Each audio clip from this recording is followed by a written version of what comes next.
sexual es uno de los temas que más me gusta darles por el hecho de que todos estamos expuestos a las enfermedades de transmisión sexual, ¿sí? Todos, ya en el sentido de que no significa de que yo también no esté expuesto, ¿sí? O que yo sea un infierno, ¿no? Sino mi esposa puede ser la infierno, ¿sí? Pero es verdad, ¿no es cierto? Aquel que piensa que nadie muere, entonces uno puede pensar que es, no, a mí nunca me la va a hacer mi mujer, y si me ha dado mi mujer con 10 de su trabajo, ¿ya? Entonces uno no sabe, ¿sí? ¿Qué? ¿Mi mujer? No. Pobre mujer. Bueno, entonces vamos a hablar con introducción, vamos a empezar con introducción hablando de eso.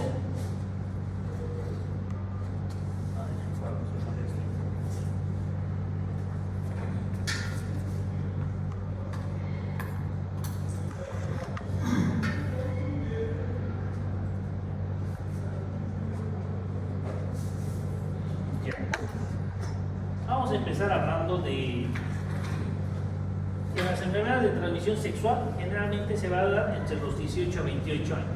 Es la edad donde hay mayor promiscuidad, ¿no? Aparte de la promiscuidad, no tienes un grado de conciencia, ¿sí? No hay un grado de conciencia. Se dice que es enfermedad del viajero. ¿Por qué enfermedad del viajero? Es también llamada, las enfermedades de transmisión sexual son también llamadas enfermedades del viajero. ¿Por qué? Porque va y viene. Ya, no, ¿por qué?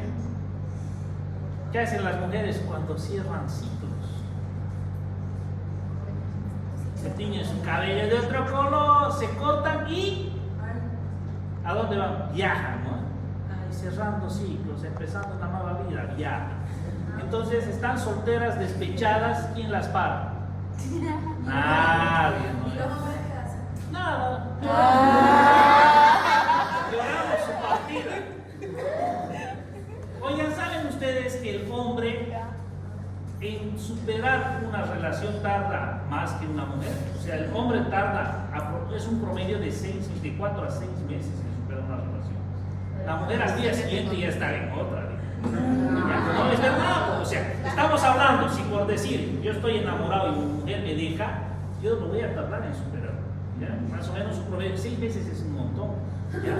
Puede ser que uno lo supere en 1 mes, 2 meses, pero el otro va a superar en 1 año. ¿Ya? Entonces realmente es un montón lo que es el promedio de superación.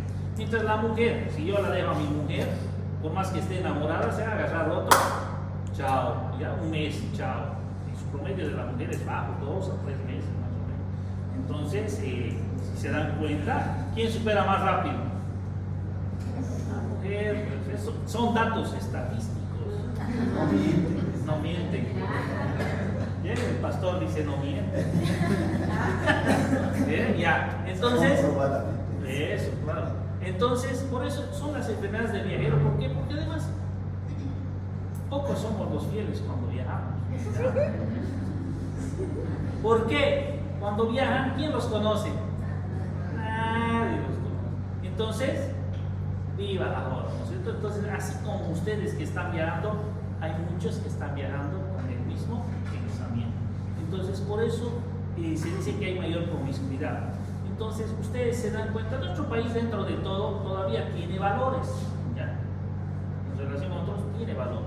Entonces, pero en otros países es locura total, ¿ya? Entonces, cuanto más desarrollado está el país, mayor locura, ¿sí? Entonces, dándonos cuenta y poniéndonos a pensar eso, hay que ser un poquito conscientes, ¿ya? ¿Será que las mujeres no contagian enfermedades de transmisión sexual? Contagian, bueno, yo soy de las poderosas. No.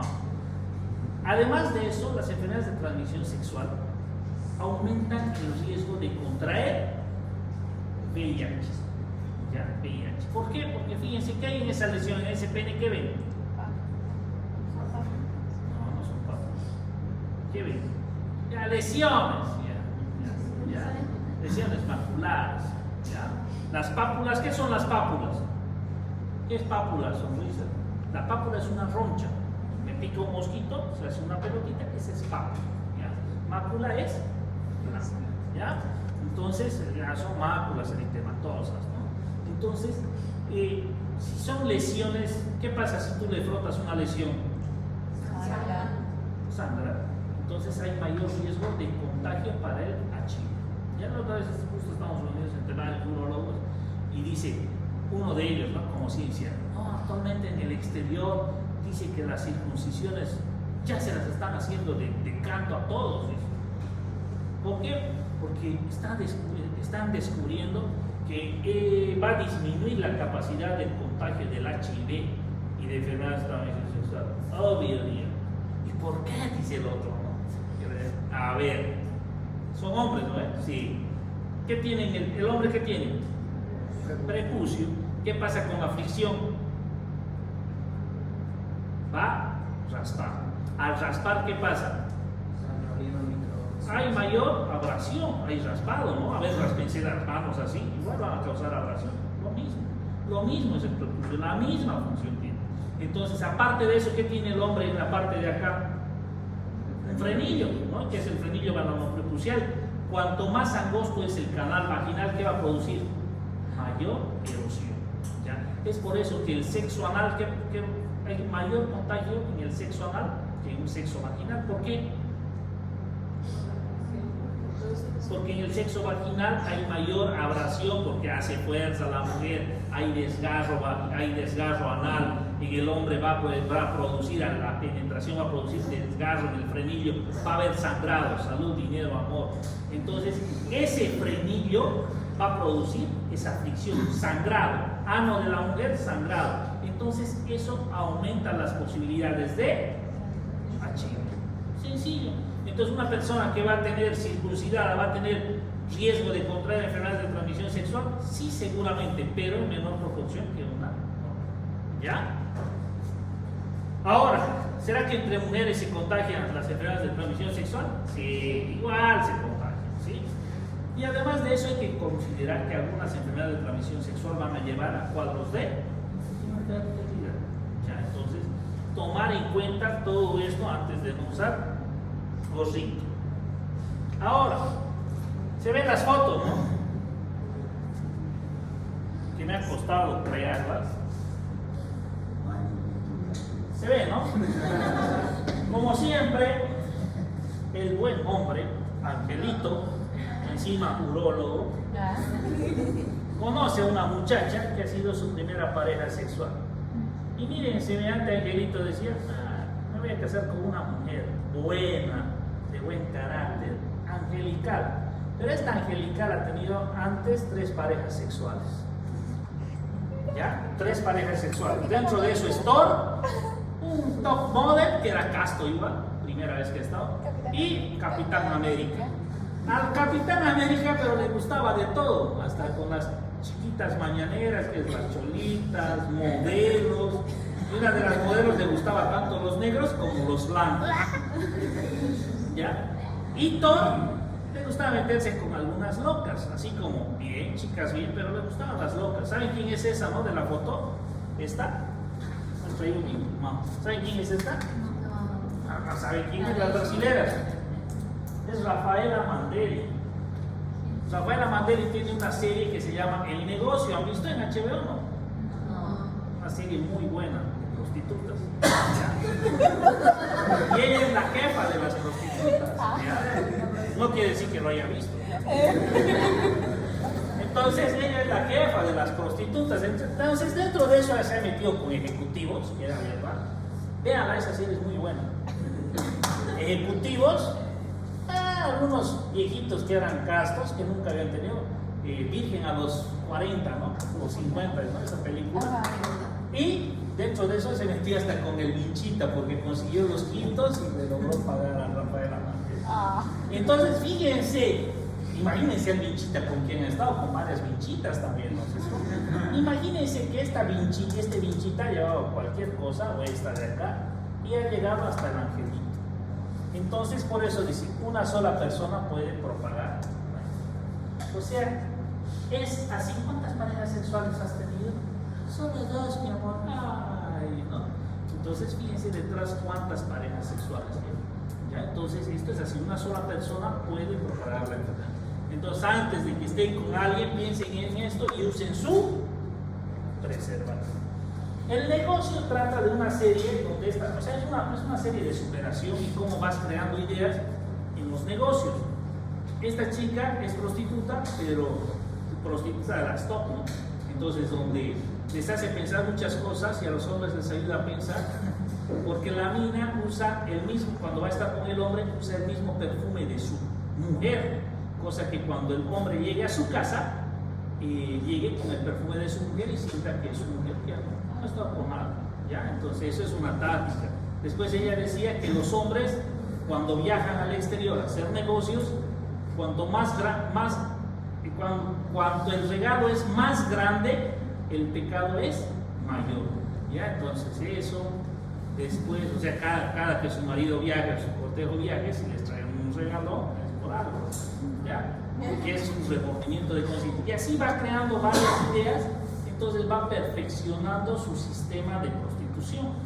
Y aparte se agarra a dos chicas, una que era una alocada y la otra más recatada, de una familia bien, donde nunca pensaban que iba a ser prostituta su hija, ¿no? Y a ella obviamente le gustaba el dinero, por eso no podía conseguir trabajo de otra cosa, entonces le gustaba, entonces empiezan a crear planes para que aumente su número de clientes, ¿ya? Entonces, y así van generando ideas y ideas. En HBO o si quieren. ¿Ah? No en HBO, no sé, creo que es en HBO series que da, pero en HBO, si ustedes tienen el plan de HBO, ahí entran al negocio, es muy bueno. Por suerte no se la vio. Es media erótica la media. Bueno, vamos a hablar de enfermedades de transmisión sexual como el sífilis. Ya. La sífilis es una enfermedad que hasta el momento ya casi en erradicación, debido a que es una enfermedad que hace años se ha dado, pero ha disminuido debido a la automedicación que existe, ¿no? Ustedes van a la farmacia y la farmacéutica les da todo tipo de antibióticos, ¿no? Entonces, debido a esa automedicación han ido disminuyendo los casos de sífilis. Entonces, muchas personas que tal vez eran asintomáticas se han ido curando. Entonces, no se ven casos. Yo he debido ver unos 3 casos de sífilis en toda mi vida. Entonces, si se dan cuenta, es muy escaso. Pero igual, pues, la última que he visto, las 2 primeras se debe ver hace unos 5 años más o menos. Y la última que he visto es en este año, hace meses, que he visto. Entonces, quiere decir que existe todavía en nuestro medio. Entonces, hay que tomar en cuenta eso y pensar cuando se está haciendo una evaluación. ¿Ya? Se van a dar cuenta cuando hay sífilis terciaria. En la sífilis terciaria aparecen las gomas sifilíticas, donde producen un grado de deformación en el paciente. Y anteriormente habían tribus, igual en nuestro país habían culturas donde el patriarca era el que tenía mayor grado de lesiones, ¿no? Entonces les daban a las vírgenes, a las niñas, 14, 15 años, les mandaban con el patriarca para que tengan relaciones y obviamente les aparecían lesiones en las vaginas, ¿no? Entonces se decía que si estaba contagiada era bendecida por los dioses, ¿no? Entonces seguía su vida. O en algunas de otras culturas que también existe, que antes de que esté con su pareja, ¿no? Se casaba, pero antes de que esté con su pareja tenía que estar con él, patriarca, entonces de la comarca, ¿no? Entonces recién pasaba a los brazos de su esposo. Entonces, de este grado, debido a esto, existía un contagio también a su pareja, ¿no? ¿Cuál es el agente causal? El treponema pálido. Su tiempo de intubación es de 21 días, de entre 10 a 90, pero 21 días, se puede dar entre 10 a 90 días. La vía de transmisión es sexual directa. ¿Ya? Se van a dar cuenta que en las vías de transmisión, todas son de vía de transmisión sexual. Ya muchas veces vienen los pacientes y me dicen, no sé qué me ha pasado, doctor, solamente he ido a orinar al baño de ahí del mercado, de la feria, y seguramente ahí me contagiaron. existe eso ya, o sea, tendrías que agarrar tu pene y frotarlo ahí en el inodoro, ¿no? Entonces no existe, las mujeres igual, ya, entonces sí es vía de transmisión sexual directa. ¿Qué tipos de lesión? Es una lesión, una úlcera indolora. También, la sífilis también se llama chancro duro, ¿ya? También se llama chancro duro, por eso es una lesión, una úlcera indolora de bordes duros. Su fondo, fíjense cómo es limpio, no está sucio, y generalmente son únicas. Tenemos otra lesión, ¿no? Fíjense, es una lesión, bordes duros. Cuando ustedes ven solamente una lesión, entonces lo primero que empiezan a ver si les duele o no les duele. Es indolora, no produce dolor, sus bordes son duros y fíjense, su fondo al fondo es limpio. ¿Por qué ponemos énfasis en esto? Porque hay otra patología que es similar, en el cual es todo lo contrario, ¿sí? La sífilis primaria generalmente es una úlcera, se va a dar en el hombre, en el glande, en la corona del pene, y si le gustan los dos lados, le gustará o aparecerá también lesiones perianales. En las mujeres se puede dar a nivel de los labios y también en región perianal o anal. Si ustedes una vez que diagnostican, ¿cuándo aparece la úlcera? 3 semanas después del contagio, ¿ya? Entonces muchas veces vienen los pacientes y te dicen, quiero realizar una prueba de sífilis, y ustedes les piden BDRL, ¿ya? ¿No? ¿Cuánto es su tiempo de incubación? 21 días, 3 semanas, ¿no es cierto? Entonces han tenido en contacto, apareció a las 3 semanas su lesión, y después de 4 a 6 semanas, hagan o no hagan tratamiento, esta lesión se va a autolimitar. ¿Qué significa? Chao, desaparece. ¿Ya? Hagan o no hagan tratamiento. Si ustedes no hacen tratamiento antibiótico, igual va a desaparecer, ¿sí? Fíjense que puede tener adenopatías, ¿no?, a nivel inguinal, pero igual van a ser de tipo no dolorosas, que igual se van a autolimitar. Estas son las lesiones, mismas lesiones, más grandes. Una vez que se va a autolimitar, a las 4 semanas de autolimitarse, pasa las 4 semanas, se autolimita, desaparece. 4 semanas a 10 semanas después, ¿no?, podemos entrar en un cuadro de sífilis secundaria. ¿Y qué pasa acá en la sífilis secundaria? Vamos a tener lo que decía antes, sonrisas, vamos a tener máculas, pápulas a nivel de tronco y brazo. Pero, ¿qué vamos a ver? Van a tener estas características, ¿no?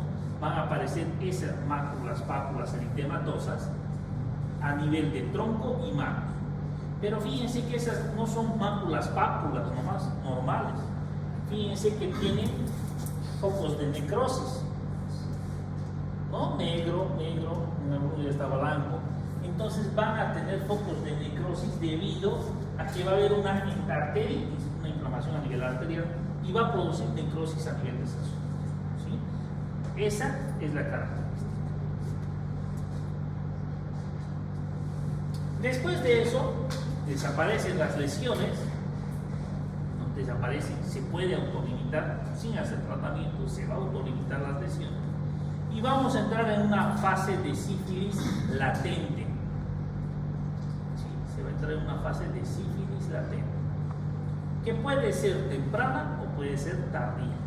La temprana, dentro del año se va a manifestar, y la tardía puede ser más de un año o varios años, 10, 12 años se registra, pero se desconoce. En esta sífilis latente no va a haber ninguna lesión, no va a haber lesiones en pene, ni exantemas en manos, ni tronco, pero sí ustedes le van a hacer una prueba y la prueba va a salir positiva, ¿sí?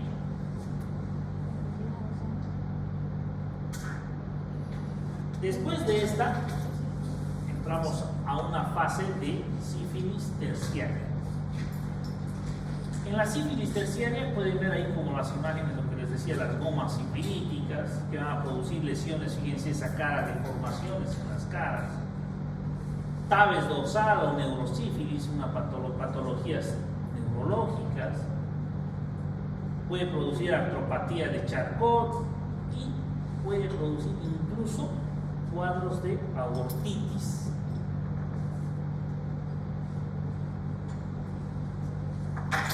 Podemos tener métodos diagnósticos como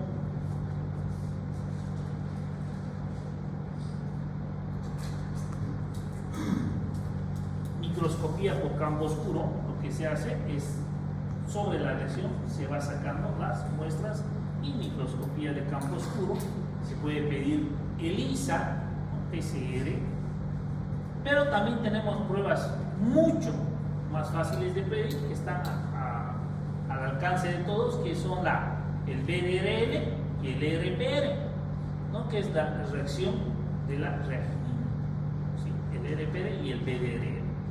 Que estas, miren, fíjense, ¿a las cuántas semanas aparece el chancro? O sea, la lesión, 21, a las 3 semanas. Recién el BDRL y el RPR se va a positivizar 2 semanas posterior al chancro.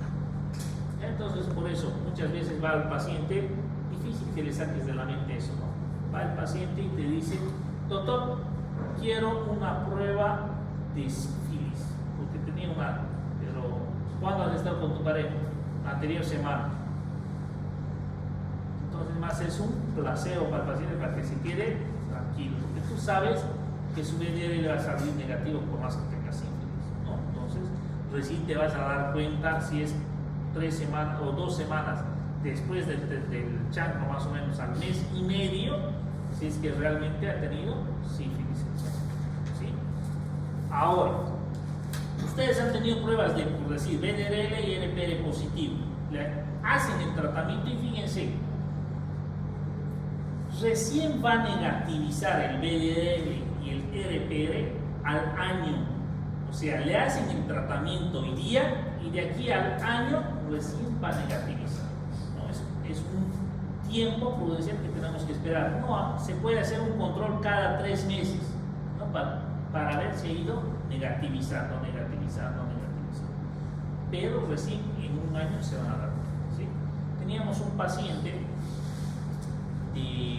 ya mayorcito, viejito, y que se fue a los Estados Unidos. Según la hija, le gustaba estar con locas, allá y acá. Entonces, más acá, por eso se lo llevaron, pero allá no les perdonaba, igual se iba con locas, ¿sí? Entonces, que en una requisa así de uno de los loqueros, lo agarraron preso al viejito, se lo llevaron adentro y le hicieron pruebas. Dentro de las pruebas tenía sífilis. Entonces, le hicieron el tratamiento y le hicieron un control de BDRL. Y el viejito estaba trabajando, viejito, hace los 70 años, no recuerdo bien, 70 años. Y le hicieron el tratamiento, entonces le sacaron una prueba de control y salió positivo. Le volvieron a meter otra penicilina benzatínica y ¿qué creen? ¿Salió? Positivo. Y lo deportaron al viejito. ¿Ya? De la vida real, ¿verdad? Lo han deportado de los Estados Unidos. ¿Sí? ¿Por qué? Porque no negativizaba su prueba. Entonces viene a Bolivia, va a su seguro, lo vemos y les explicamos a la familia: mire, señora, o sea, por más que usted le haga hoy día el tratamiento, tiene que esperar más o menos un año. No, pero ha salido positivo, doctor. Sí, pero eso va a seguir saliendo positivo. Entonces léalo, revisen, no, quédese tranquila, es que me lo va a contagiar a mis hijos, por eso yo digo que lo deporte. Es decir, no, pero eso no se va a contagiar, sería transmisión sexual, es que usan el mismo baño, no se va a contagiar, o sea, es transmisión sexual y ya se le ha hecho el tratamiento. Entonces el viejito seguía dando positivo por eso, ¿ya? Entonces hay que tomar en cuenta, porque muchas veces hacen el diagnóstico, les hacen el tratamiento y se va a otro urólogo y el otro urólogo le dice: no, sigues con sífilis, ¿no? Entonces el paciente sigue. Entonces esas cosas tienen que recargar. Tenemos las pruebas confirmatorias que igual, ¿no? El campo oscuro, la PCR, pueden negativizar al año o más de un año todavía. El tratamiento es sencillo y barato. ¿Sí? se hace penicilina G benzatínica de 2.400.000. El Triapen, ¿cuánto? Ustedes que han debido usar 10.000 veces el Triapen, ¿cuánto viene? Triapen. ¿Qué es el Triapen? Terbosil Forte, Triapen Forte. Es la combinación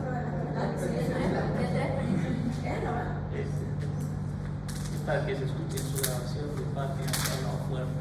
Es la combinación de penicilina benzatínica, procaínica, sódica o potásica, ¿ya? Todos dicen que el terbosil es menos que el Triapen. Ustedes nunca han escuchado eso, sus papás no son médicos, pero dicen, ay, el Triapen, pero me traes el Triapen, el terbosil no me hace nada. Y verdad que el Triapen tiene benzatínica, procaínica y sódica, y el otro viene con benzatínica, procaínica y potasio, ¿ya? Entonces, no sé cuál, pero siempre dicen que el Triapen es mejor, ¿ya? ¿Y cuánto viene? 1 millón de benzatínica, 1.200.000, 1.200.000, ¿ya?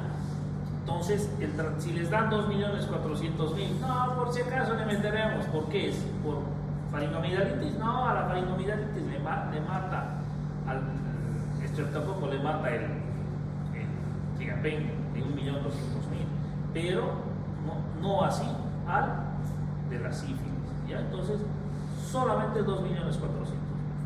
Ahora, si es primaria, si es secundaria, damos una dosis cada semana durante 2 semanas. Si es terciaria, su nombre lo dice, 3 dosis, una cada semana durante 3 semanas. Y si ya hay cuadros de neurosífilis, uno cada semana durante 3 semanas y aparte una dosis más. Se puede usar la doxiciclina 100 miligramos cada 12 horas durante 14 días en primaria, y en la terciaria se puede usar durante 4 semanas. No se puede dar a embarazadas igual que la tetraciclina. La tetraciclina se puede dar en la primaria 1 cada día de 500 miligramos durante 14 días y en la terciaria durante 4 semanas, igual no embarazada. Se puede dar la sódica cada 4 horas durante 14 días endovenoso en un cuadro de neurosífilis. Y se puede dar la procaínica, pero la procaínica, esto también en la neurosífilis, se hace procaínica más probenecina, ¿sí? Durante 14 días el tratamiento. Entonces, lo más fácil, una benzatínica. Una vez que ustedes apliquen el tratamiento, muchas veces el paciente puede dar esta reacción, la reacción de Harris-Eichmann. ¿Qué reacción es? El paciente, una vez que les administra en contacto con el treponema, lo que hace es, puede producir palpitaciones, taquicardia, arritmias, cefalea, alzas térmicas o fiebre, malestar general o incluso cuadros de mialgias y artralgias. Es una reacción que tiene el treponema cuando está recibiendo el tratamiento. Vamos a hablar del chancro blando. Su nombre lo dice, chancro blando. El otro era chancro duro. El chancro blando es todo lo contrario al de la sífilis. Fíjense cómo era en la sífilis, era bordes duros, fondo limpio. ¿Y era doloroso o no? Un dolor. ¿Ya? Ahora fíjense que en este chancro blando se va a dar por el Haemophilus ducreyi. Tiene un tiempo de incubación de 3 a 5 días. Su vía de transmisión sexual, igual. Y tipo de lesión es una úlcera dolorosa, no indurada, bordes son blandos, su base es friable con un exudado purulento. Se puede dar igual en las mismas lugares que la sífilis y puede presentar aminopatías inguinales que van a ser dolorosas. ¿Sí? Entonces acá solo dolor. Fíjense, ¿no? Las lesiones como son de sucias, ¿no? Entonces, muy diferente al cuadro de sífilis. El diagnóstico se puede hacer por PCR o también una tinción de grado.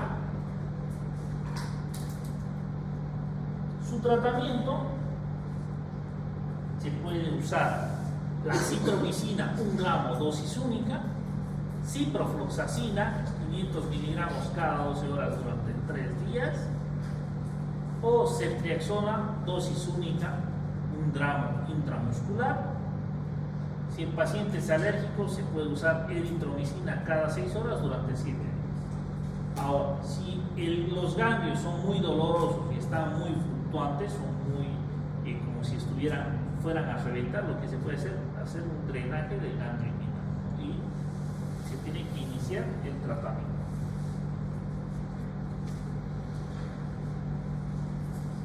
Herpes genital. El herpes genital es una de las enfermedades más frecuentes, una de las enfermedades de transmisión sexual más frecuentes, ¿sí? Solamente que en muchas personas es asintomático. Se dice que el 70% de la población mundial la tiene, o sea, mundial, no de cada 10 personas, ¿cuántas tienen? 100. Entonces cuenten en este grupo cuántos hay. 40. 4 por 7, 28 personas tienen. ¿Ya? Entonces es significativo.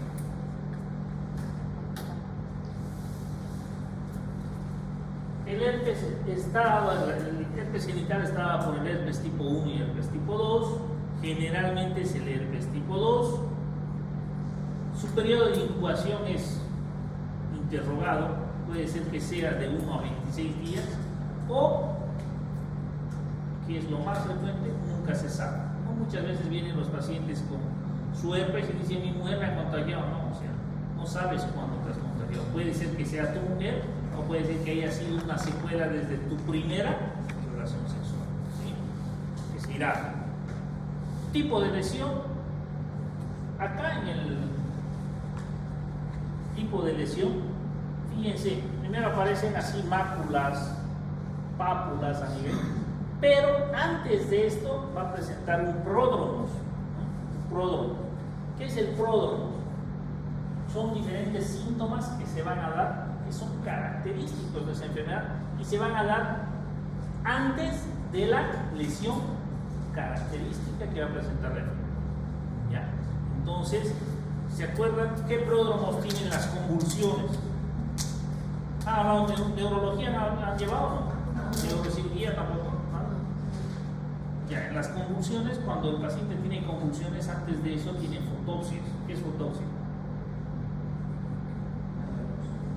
¿Qué es fotopsia? ¿Ah? ¿Qué es fotopsia? ¿No dice? ¿Ah?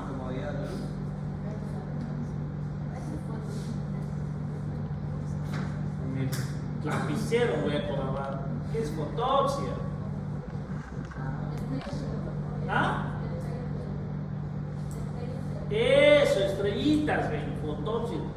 Fotopsias. Fotopsias, ¿ven? Como ¿les han dado alguna vez migraña? Ya, con fotopsias, cefalea, mareos, entonces son sus pródromos antes que entre en una convulsión. Ven fotopsias y por eso a veces ya saben y se agarran de algún lado o se botan y les dan. Entonces muchas veces vienen con su pródromo.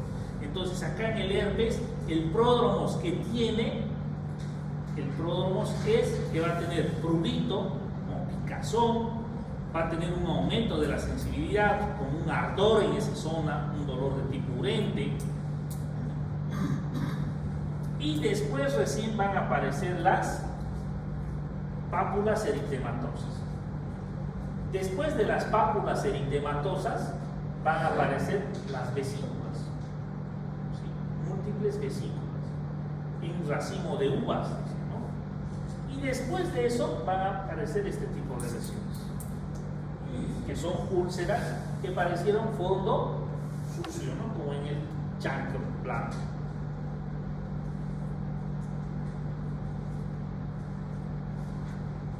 Lo que se puede hacer, el diagnóstico es clínico, ves y ya sabes que es un herpes, pero lo que se puede hacer una citología de sangre, se puede hacer un cultivo viral, se puede pedir ELISA, PCR para herpes 1, herpes 2, o también se puede pedir PCR, ¿ya? Yo muchas veces lo veo innecesario, ¿sí? Pero a veces el paciente te pide y me dice, doctor, pero quiero saber si es un herpes. Tienes un herpes en el caso, pero pídame PCR y ELISA, pero ¿para qué vas a ir a gastar tu dinero sabiendo que tienes un herpes en el caso? No, pídame. ¿Ya? Entonces, son pruebas confirmatorias, o sea, ya la tienes la lesión, tu diagnóstico está realizado. El tratamiento que se hace es aciclovir, se puede dar 400. El aciclovir se puede manejar las dosis, viene desde 200, ¿no? 200, 400, 800 miligramos. Entonces se puede dar 400 cada 8 horas durante 10 días, dependiendo del tipo de lesión, ¿sí? A veces son lesiones pequeñas, entonces solamente pueden darle 200 cada 8, o a veces viene de 1 gramo, de 800 miligramos, le pueden dar 800 cada día, pero si las lesiones son mayores, ya hay que valorar, incluso se puede dar 800 cada 8 horas, ¿sí? Que es la dosis máxima, pero es de acuerdo a la lesión. Muy pocas veces he usado el valaciclovir, ¿sí? Contadas 3, 4 veces, que son como si el herpes tuviera hecho una resistencia al aciclovir, entonces empiezas a usar el valaciclovir, ¿sí? Y el famciclovir, que nunca lo he usado. El valaciclovir cada 8 horas durante 10 días y el famciclovir cada 12 durante 10 días.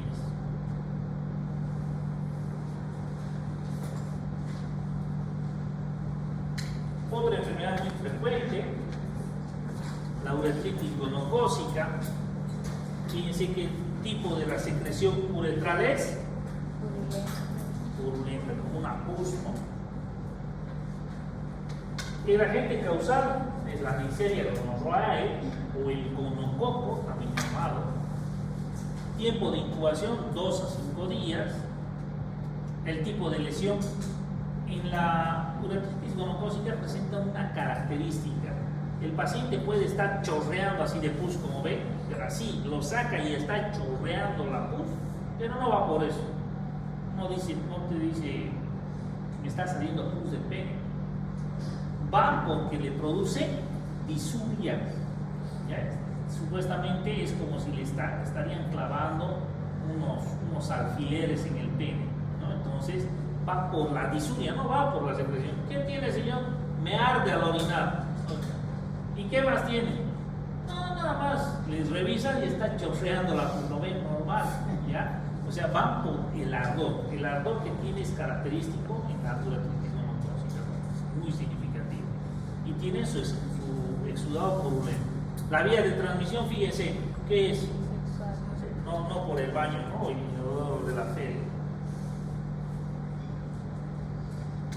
Si bien la uretritis gonocócica a veces es muy frecuente, ¿sí? Las mujeres son asintomáticas, ¿sí? Lo único que van a ver en el fondo del cuello, creo que aquí había una imagen, creo, ¿sí?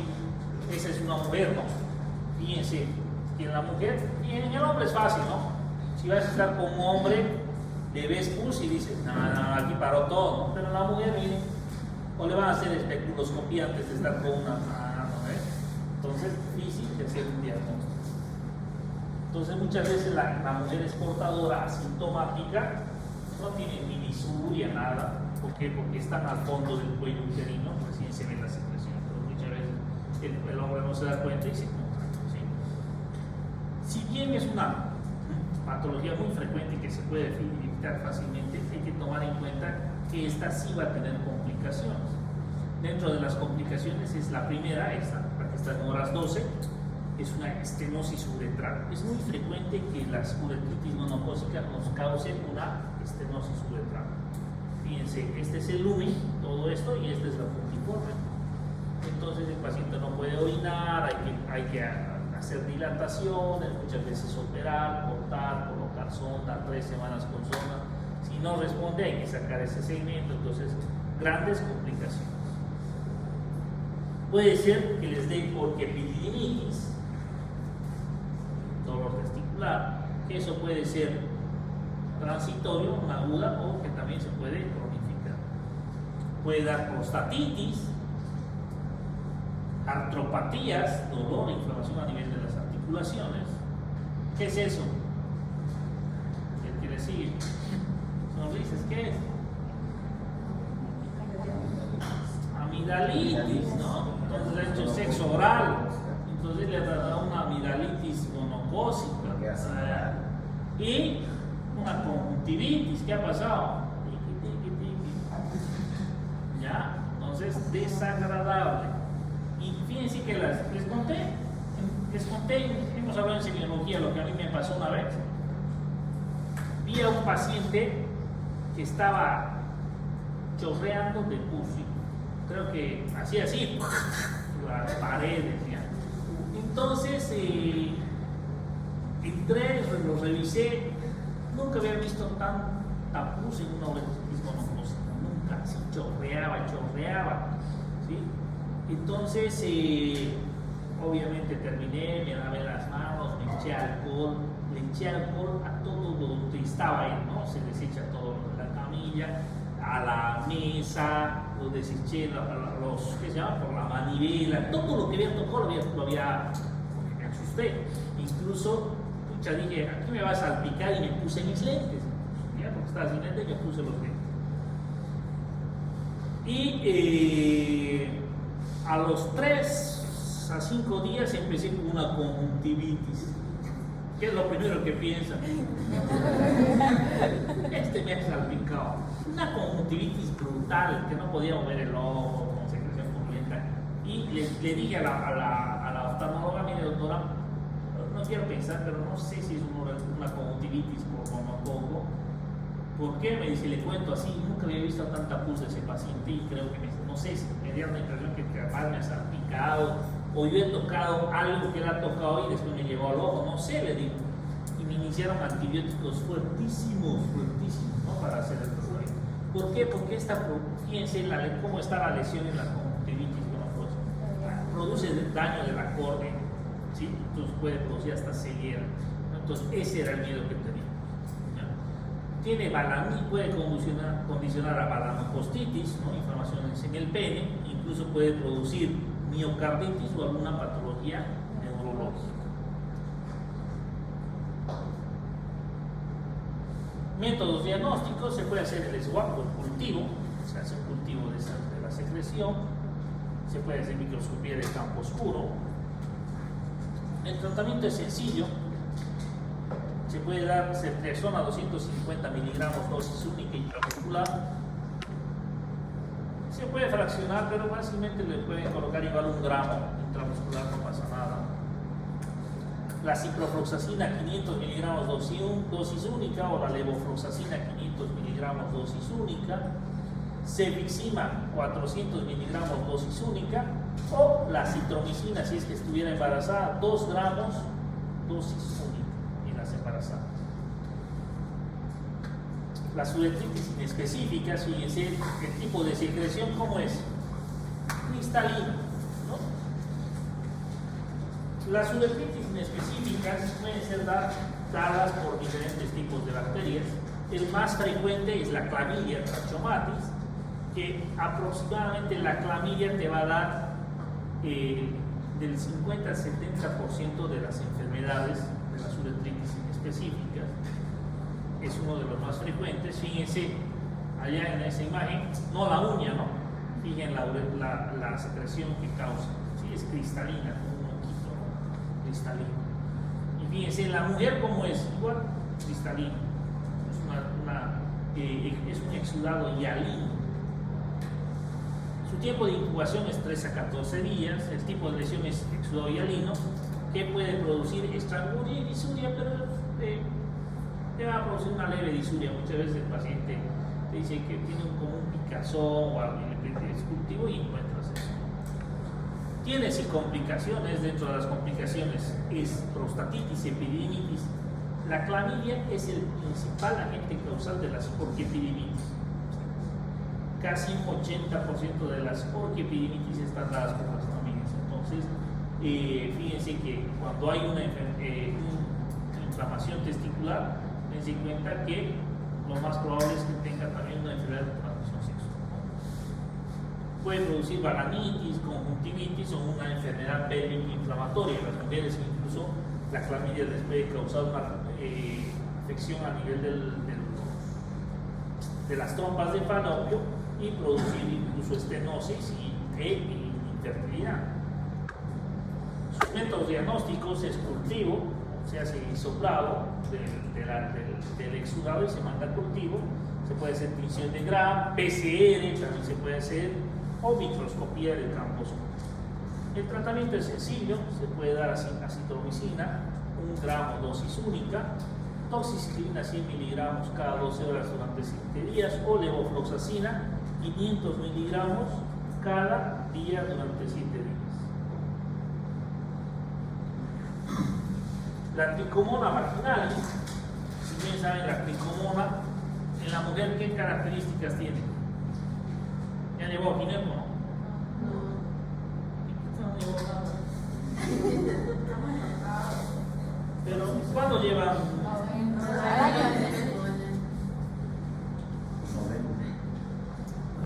Ya, en la tricomona, ¿qué características tiene la secreción vaginal? ¿No saben? La tricomona tiene una espumosa color verde y olor a pescado podrido. Esa es la característica de la secreción vaginal, espumosa color verde. Y en el hombre va a tener una secreción ya. El tiempo de incubación es 4 a 28 días. Las lesiones que pueden producir es disuria,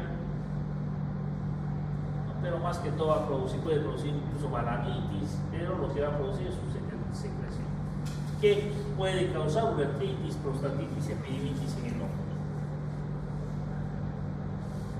Lo que sí nos va a producir en la tricomona, que nos puede llegar a producir, es este síndrome uretroconjunto sinovial, que se puede acompañar de disuria, puede haber inflamación a nivel de los ojos, conjuntivitis, dolencias a nivel articular, puede producir desgastes a nivel de las uñas, faringoamigdalitis, que es el síndrome de Fieschi-Leroy-Reiner. El tratamiento es sencillo, se puede dar metronidazol de 500 miligramos. Ahora viene el metronidazol de 1 gramo también, ¿no? Pero lo que tienen que hacer es total 2 gramos dosis única en el hombre, es más fácil, o también pueden dar 500 miligramos cada 12 horas durante 7 días, el tratamiento de la tricomona. O más fácil, el cenidazol 2 gramos dosis única o el tinidazol 2 gramos dosis única. Pero mientras sigan usando el metronidazol, bien. Está bien. Otras uretritis inespecíficas tenemos el micoplasma, que el tratamiento es con acitromicina 2 gramos dosis única, el uraplasma urticum 2 gramos dosis única, la cándida, el conazol. Generalmente esto, ¿por qué pasó rápido? Porque esto generalmente lo va a dar el tratamiento y el diagnóstico, el cultivo. Si el paciente viene con una secreción hialina o disuria, entonces se le hace el swab o el hisopado y se manda a analizar, y ahí ya te va a llegar el diagnóstico del agente causal y su sensibilidad al antibiótico y cualquier. ¿Preguntas?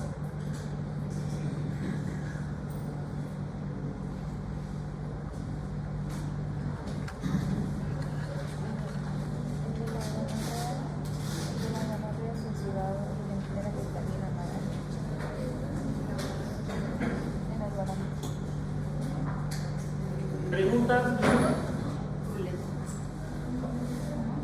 Ya, vamos a hablar de tuberculosis renal y de vías urinarias. Hasta aquí su examen, ¿sí?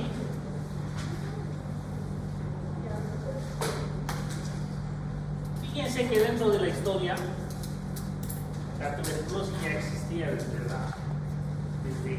la época antes de Cristo, ¿no? 1000 años antes de Cristo. Miren que ya había diagnósticos de tuberculosis. Hipócrates ya había hecho un diagnóstico de la tuberculosis, lo llamaban tisis, y le da el nombre de tisis. Ya 180 años después de Cristo también hacen una especie de, ya empiezan a buscar, Galeno empieza a buscar un tipo de tratamiento, obviamente que no era el ideal para la tuberculosis, y Robert Koch hace en 1882 ve por primera vez el bacilo, por eso se llama bacilo de Koch también. Y en 1937 recién Wilbur hace el diagnóstico de tuberculosis a nivel de vías urinarias. O sea, sí, la tuberculosis se sabía que podía dar a nivel pulmonar, pero no se sabía que podía darse a nivel renal y de vías urinarias. Y recién este es el que investiga y se da el diagnóstico de que sí puede darse en 1935. Decimos que desde épocas antiguas, porque hasta hemos tenido, ¿quién es su gran libertador de Bolivia? Simón Bolívar. Simón Bolívar, ¿de qué ha muerto? ¿No? Entonces, muy probable que haya tenido VIH, ¿no? ¿Han visto la serie Simón Bolívar? Veanla ahí. Tiene que ser un montón de cosas. ¿A qué se dedica? Simón Bolívar, así como era libertador, era muy admirado por las mujeres, ¿sí? Entonces, donde iba se agarraba una, ¿ya? Entonces, lo que se cree es, él decía, tenía un dicho, ¿no? ¿Saben? No? El que se enamora pierde. Ya saben, que eso sirve para su diario vivir. No soy tan viejo. ¿Quién me ha dicho que ya pues, que no soy tan viejo? ¿Ya? Entonces él dice, pues, el que se enamora pierde. Vean la serie, ahí está en Simón Bolívar. Y entonces se cree que Simón Bolívar sí murió de tuberculosis, pero tenía una base de VIH y la condiciona, porque la VIH y la tuberculosis van de la mano, ¿no? Entonces, se había contagiado de VIH por la promiscuidad que tenía, se metía con batallones completos. ¿Ya? Entonces, por eso le daba la tuberculosis. Y obviamente, el hacinamiento en el que vivía, mala alimentación, cambios de clima que hacía, entonces todo eso condicionó que se pueda dar. Fíjense que es una patología generalmente de los países tercermundistas, ¿no? Fíjense que Sudamérica es un país tercermundista, África es el primer lugar donde se encuentra mayor cantidad de tuberculosis. Si bien Norteamérica, Europa hay menos cantidad de tuberculosis, sí también se da, pero es menos, ¿no? La cantidad.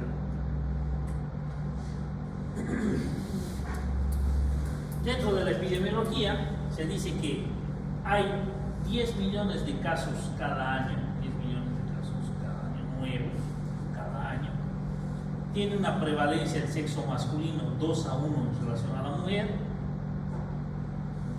Se va a dar entre los 20 a 40 años en su mayoría. Se va a asociar 15% con el VIH. Del 100% de casos de tuberculosis, 15 a 20% van a ser extrapulmonares. Y de ese 15 a 20% extrapulmonar, 40% va a ser a nivel urogenital. Salto, ¿no? Su incidencia. De ese 20%, 40% va a ser a nivel urogenital. Ya hablando del bacilo, está dada la tuberculosis por la Mycobacteria tuberculosis. En algunos países es la primera causa de muerte. Muy significativo, y ahí están de la mano, ¿no? La tuberculosis y el HIV van de la mano. Muchas veces puede ser subclínico cuando estamos empezando con el cuadro, y cuando ya el cuadro de la tuberculosis nos llegue a dar complicaciones, es donde recién el paciente va a presentar la clínica. pero cuando ya hay algún grado de complicación, antes de las complicaciones, difícilmente ustedes van a pensar en un cuadro de tuberculosis.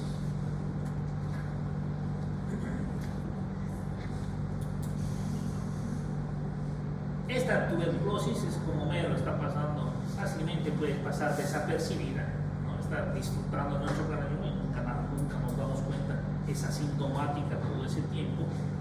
Es una bacteria, ¿qué están haciendo ahí? Aeróbica, ¿ya? ¿Le gusta el aire?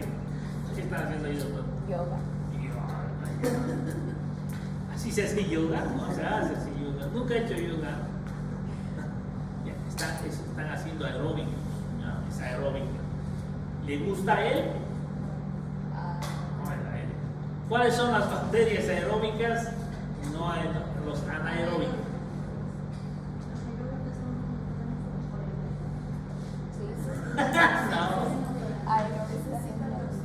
Eso, no, las aeróbicas no es que les gusta volar, no, las aeróbicas es que les gusta el oxígeno, ya les gusta el oxígeno, y las anaeróbicas no les gusta el oxígeno, ya. A la tuberculosis es una bacteria que le gusta el oxígeno, le encanta el oxígeno. Entonces, ¿dónde se ubica? En el pulmón. En el pulmón, ¿y dónde? Eso, ¿por qué en el lóbulo superior? Eso, porque la mayor cantidad, no por gravedad. ¿Dónde va el aire cuando ustedes, si inflan un globo, dónde va el aire? Arriba. ¿Y el agua? Ya, entonces, en los ápices pulmonares es donde hay mayor cantidad de oxígeno. Entonces, por eso que se ubican. ¿Por qué se van al riñón? ¿Qué hay en el riñón? Sangre. ¿Y qué hay? ¿Dónde hay mucha sangre? Por eso se da también. Entonces les gusta. Entonces por eso que cuando ustedes escuchan, donde generalmente cuando hay estertores crepitantes en las bases, si hay en las bases, ¿qué piensan? Si hay estertores crepitantes en las bases, ¿qué piensan? Neumonía. Y si están en los ápices,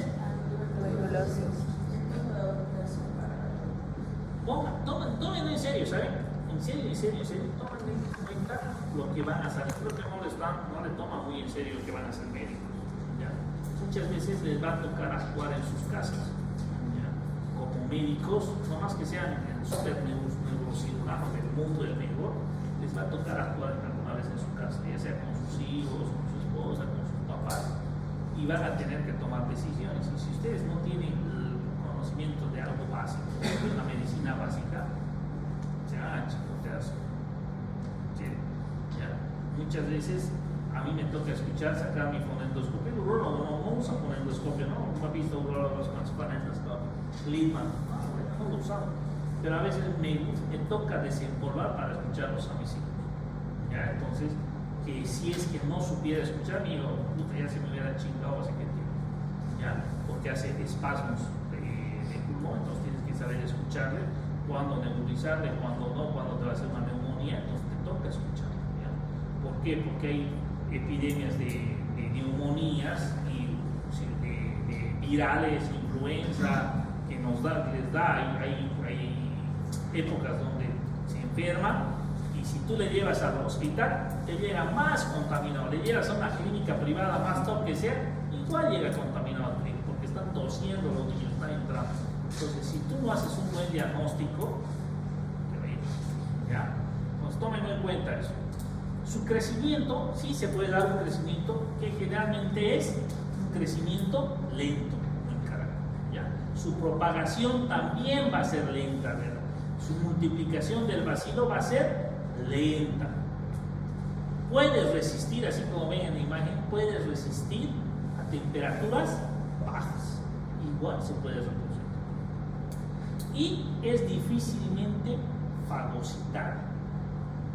Entonces, pocas veces el organismo va a poder controlar la infección. Y como ahí ven, ¿no? Es multiresistente.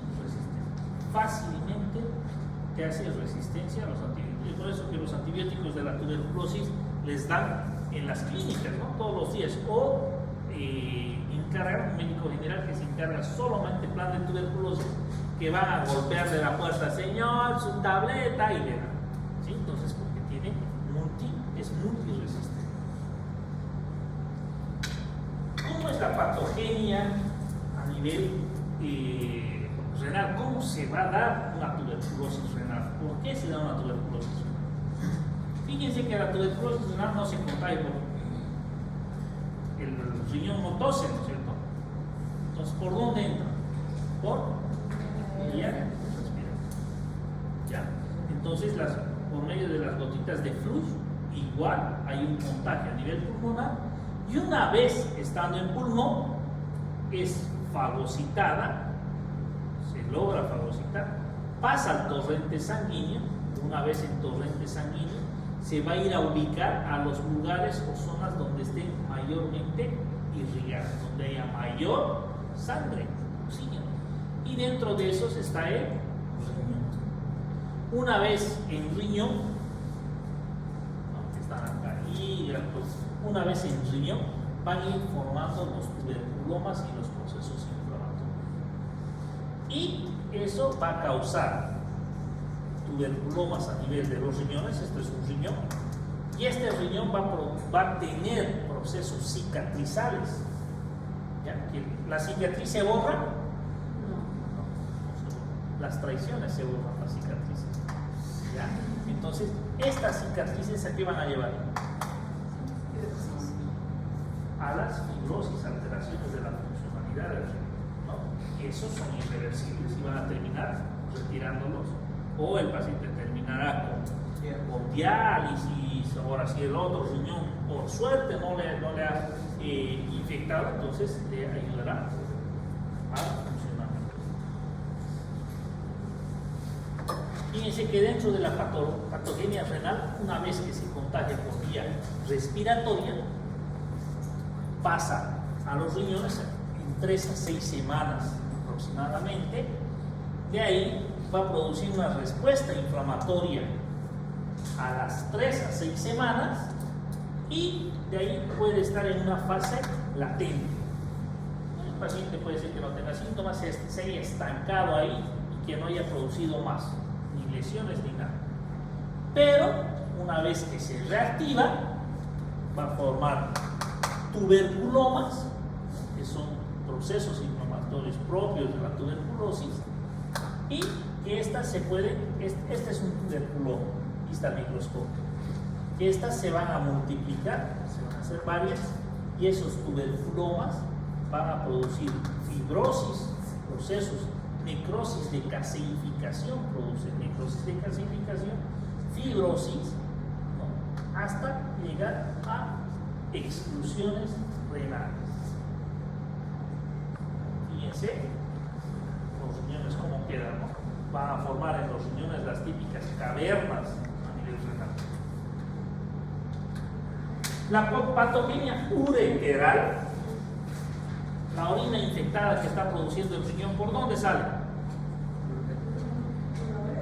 Entonces es una extinción del proceso renal. La mayor lesión va a ser en la unión ureterovesical y ocasionalmente en su totalidad. ¿Ya? Muchas veces se puede producir en la unión de la pelvis con el uréter, en la unión pielo-ureteral, en la unión de la pelvis renal con el uréter, u otras veces se van a producir abajo, en las uniones del uréter con la vejiga. Va a producir una característica de un meato, el hoyo de Wolff se llama, que eso va a ayudar a que la orina retorne. O a veces puede producir los tuberculomas procesos de cicatrización a nivel del uréter y van a producir estenosis ureterales en arrosariadas, ¿no? Como un rosario se va a formar. Vamos a ver imágenes. ¿Qué es esto? Hoyo de Wolff. Meato en hoyo de Wolff. Ahora, si es que hay obstrucción, ¿qué va a pasar? La orina no sale, se estanca, va a producir reflujo, va a producir exclusión renal, el riñón va a estar hidronefrótico y esto va a ir fundiendo el riñón hasta quedar excluido, ¿no? Patogenia vesical, Entonces, a nivel del riñón va a causar necrosis de calcificación, una excreción renal, fibrosis. A nivel ureteral va a producir los tuberculomas a nivel del urotelio, se van a llenar del urotelio y van a producir estenosis acrosariadas, ¿no? Y en la vejiga va a producir una vejiga acartonada, señor. ¿Qué significa? Que se van a producir múltiples lesiones, los tuberculomas se van a ir a localizar a nivel de la mucosa de la vejiga y van a producir igual procesos inflamatorios, tuberculomas, y el tuberculoma va a ser fibrosis, ¿ya? Entonces va a ser igual, secundaria una tuberculosis renal, va a comenzar a nivel del uréter, del meato ureteral, a nivel del trígono vesical, que es lo que van a hacer ambos meatos ureterales en hoyos de golf. ¿Por qué? Porque va a haber inflamación, cicatrización, y esa cicatrización va a empezar a contraerse. Entonces, si tengo varias cicatrices seguidas, ¿qué va a pasar a esa vejiga? Va a disminuir de capacidad. Ya va a estar una vejiga que va a disminuir. Si está fibrosada, no se va a distender. Ustedes tienen una cicatriz, vean cómo es su cicatriz. ¿Es elástica? Tiene mayor fibrosis. Entonces lo mismo pasa en la vejiga. Va a disminuir la capacidad debido a la fibrosis, va a haber una retracción, y ahí están, ¿no?, los meatos en hoyos de golf, que va a condicionar a que la orina retorne hacia el riñón.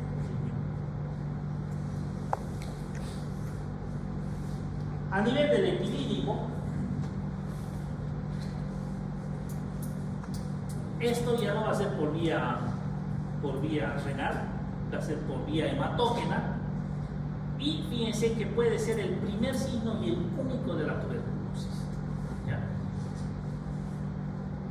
Ya vamos a avanzar, no les voy a contar algo, pero muchas veces esto, el testículo, ¿cómo está? Testículo, y este es el epidídimo, así, ¿no? Ambos testículo, epidídimo, así es el epidídimo. Entonces, ¿dónde se va a dar? Esto es para el anterior o posterior. Posterior, pues aquí está el testículo. O sea, visto mi escroto aquí, mis testículos están acá, y esto es mi epidídimo. ¿Dónde es? Posterior, ¿cierto? Entonces, puede ser primer signo y se va a dar lesiones en superficie posterior del escroto. ¿Ya? Entonces, en relación al epidídimo, no van a ver ustedes lesiones acá adelante, sino van a estar en posteriores al escroto o bien lateralizadas. Entonces, donde hay presencia de un absceso escrotal. ¿Ya? Es un absceso escrotal que se va a producir, pero que va a estar en relación con la pared posterior. ¿Sí?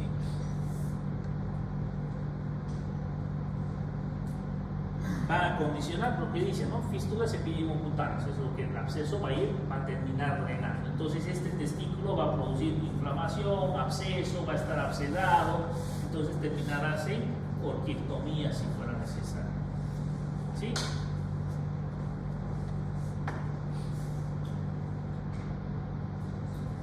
Puede darse a nivel testicular, igual puede ser secundaria una infección del epidídimo, igual va a ser tuberculoma, material gaseoso, ¿no? La necrosis de calcificación, igual que en un riñón, porque es un órgano ya sólido, fibrosis, pero hay que diferenciar de un tumor testicular. O sea, si ustedes tienen un epidídimo o un testículo indurado, hay que diferenciar de una tuberculosis testicular. Enseguida les voy a mostrar una imagen de un paciente que operé cuando recién estaba egresadito.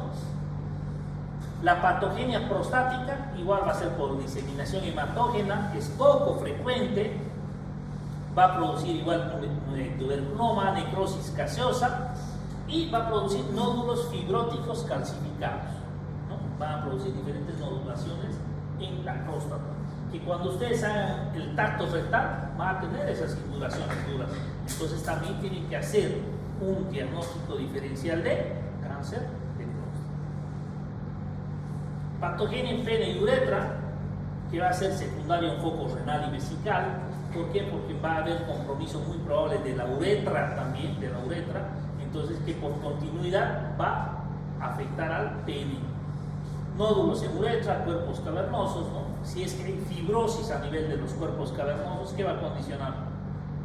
a que el paciente no se le pare, ¿no? Porque los cuerpos cavernosos, ¿de qué se llenan? De sangre, pero si está fibrótico y ya no llega sangre, va disfunción. Va a tener estenosis de uretra, si hay compromiso de la uretra tiene la misma contextura que un uréter, entonces igual va a producir estenosis afusariadas, ¿no? Que es poco frecuente, pero sí se puede dar. En el tracto genital femenino, acá se va a dar igual por vía hematógena, donde va a afectar más a las trompas de falopio. ¿Y qué va a producir? Una estenosis tubárica, igual fibrosis, y va a condicionar a infertilidad. ¿Qué manifestaciones clínicas tiene? El paciente puede tener cuadros de infección o de cuadros de origen de fiebre de origen desconocido, La característica que es sudoración nocturna, ¿no? Si el paciente tiene sudoración nocturna, sí o sí tienen que sospechar de una tuberculosis. Dolores en región lumbar, generalmente se acuerdan cómo hemos empezado, generalmente es subclínico, no tiene síntomas, pero va a presentar síntomas cuando ya existe un grado de complicaciones. Entonces, si hay dolor lumbar, hematuria, ¿no? Entonces es muy probable que ya el cuadro ya esté avanzado. El paciente, como no puede llenar esa vejiga, ¿qué va a pasar?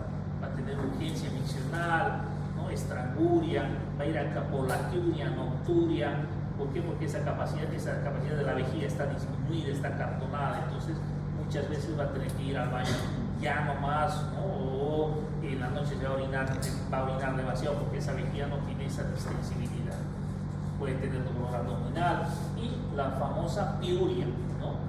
El paciente puede presentar piuria, mandan a cultivo y es sin desarrollo de gérmenes. La otra vez sin el leche de meningo, ¿no es cierto?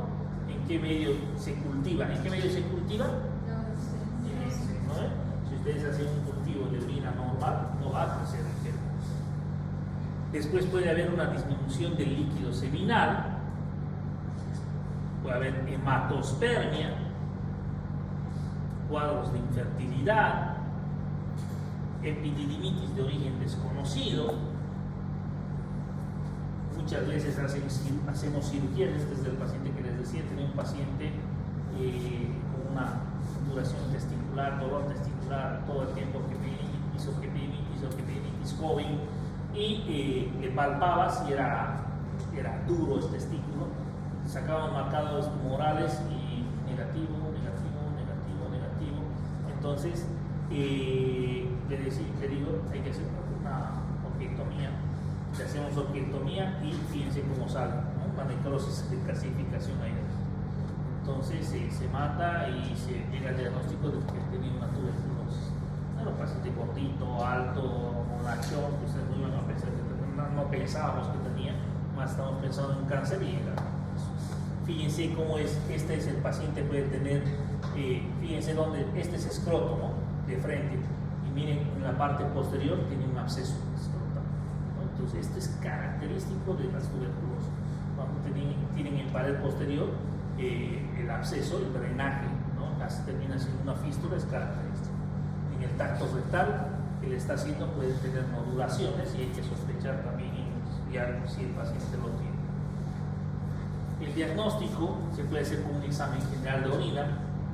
Generalmente, les había dicho igual, que la orina pues se va a tornar ácida, puede haber hematuria, es una piuria estéril que no crece en un medio de cultivo normal, sí o sí tiene que ser en el oeste yense. Se puede hacer tinción de ciel nielsen, o sea, antes hacíamos la baciloscopía en orina, ¿no? Entonces les hacían recolectar en 24 horas en un frasco y ese frasco lo hacían baciloscopía. Entonces su especificidad y sensibilidad era muy baja, un 55%, pero era lo único que teníamos en nuestro medio. Se puede hacer un cultivo de Rowenstein-Jensen y actualmente lo que hacemos, que es el que tiene mayor especificidad y sensibilidad, es el PCR en orina para tuberculosis, ¿no? Es el mejor método para hacer un diagnóstico de tuberculosis. Actualmente ya lo tenemos acá, no lo tienen todos los laboratorios, pero los grandes, sí, de los que sé que tiene es la Bogen, y no sé si están haciendo de nuevo acá en el Cenetrop, ¿ya? Pero de los que sé que tienen, el IBC tenía, pero actualmente no estaba haciendo, pero la Bogen sí tiene la PCR para tuberculosis, PCR en orina para tuberculosis. Otras pruebas que se puede hacer es prueba de la tuberculina, ¿no? Se le administra el bacilo subcutáneo. Si es 5 milímetros o menor, tiene actividad mínima. Actividad mínima significa que es vacunado. Bien. Si es mayor a 10 milímetros, tiene una infección previa que ha tenido anteriormente, y mayor a 15 milímetros está con una infección activa. Fíjense que una radiografía simple, aparte de que haya producido lesiones a nivel renal, también ha producido cuadros de calcificación. Esta es una urografía excretora. Fíjense cómo está de dilatado el riñón. Fíjense cómo se han formado las cavernas. Esta es una estenosis arrosariada. Fíjense desde acá cómo sale, como un rosario. Dilataciones del riñón. ¿Cómo está esta vejiga? Chiquita, ¿no? Muy chiquita. Esta es una estenosis del uréter arrosariada.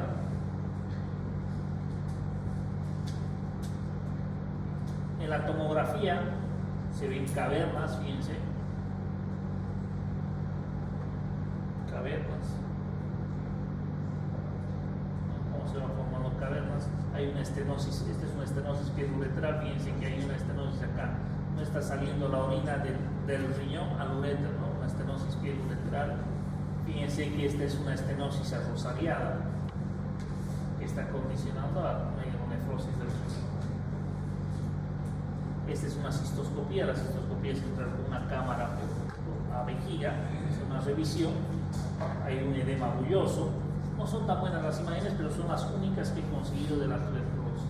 Es un edema bulloso, va a condicionar a zonas hiperémicas en algunas zonas, con halos hiperémicos, con zonas centrales amarillentas, fibróticas, ¿sí? Entonces estos son los halos y estas son las zonas fibróticas, es el granuloma que ya está retrayendo. Y fíjense, este es un meato ureteral en hoyo de golf, ¿no? Fíjense cómo es de redondo. Entonces, si se dan cuenta, esto no va a permitir hacer un mecanismo antirreflujo normal que tiene el uréter, el meato ureteral. Entonces, fácilmente la orina que está en la vejiga se va hacia los riñones. El tratamiento que se realiza es el que ya sabemos, ¿no? Con la isoniazida, piracinamida, con los esquemas que tenemos de 2 a 4 meses. El tratamiento quirúrgico que se va a realizar cuando hay una lesión así del riñón con disminución del parénquima, que vemos un riñón que no está funcionando, directamente hacemos la nefrectomía.